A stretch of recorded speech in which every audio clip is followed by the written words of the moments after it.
in the NFL, there's a fine line of being drafted and undrafted. It might be your height, your weight, your strength, maybe your pure football ability. Now, if you're lucky, you might be drafted in one of the 7 rounds in the NFL draft, but for most, see their football careers come to an end. Yet, for those hard-nosed, stubborn football players, they do make it to the NFL with the road less traveled, and if they're lucky, they get to this week in Super Bowl 58. Their name? The Underdogs.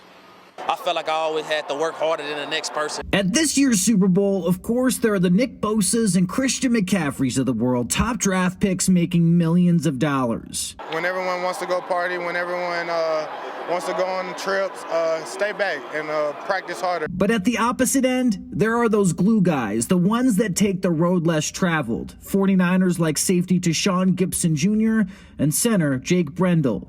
That undrafted underdog kind of mentality that at some point just became a part of who I am. I was undrafted, really had to work my tail off to get, just the opportunities. And to say they're playing in the Super Bowl, well, they wouldn't believe it. 17-year-old me would be like bouncing off the walls right now in here.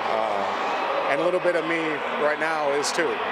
It's such an amazing experience. 17-year-old me, he probably would have been like, man, stop playing. No way. Like, no way you'd be playing in a Super Bowl.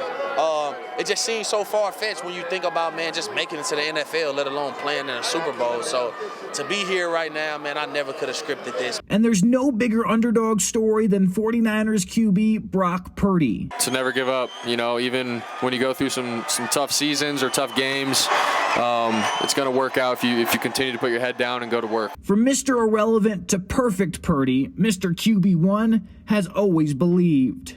I've watched games on TV and be like, I can be there, and I can do what it takes to get there if it's God's will. And so I think if my 17-year-old self heard that, he'd believe it. So block out the haters, fuel the doubt, and let your courage and determination bring you to places you never thought you could go. To be here right now in this moment, man, I'm so thankful right here. It's the coolest feeling, man. You have no idea.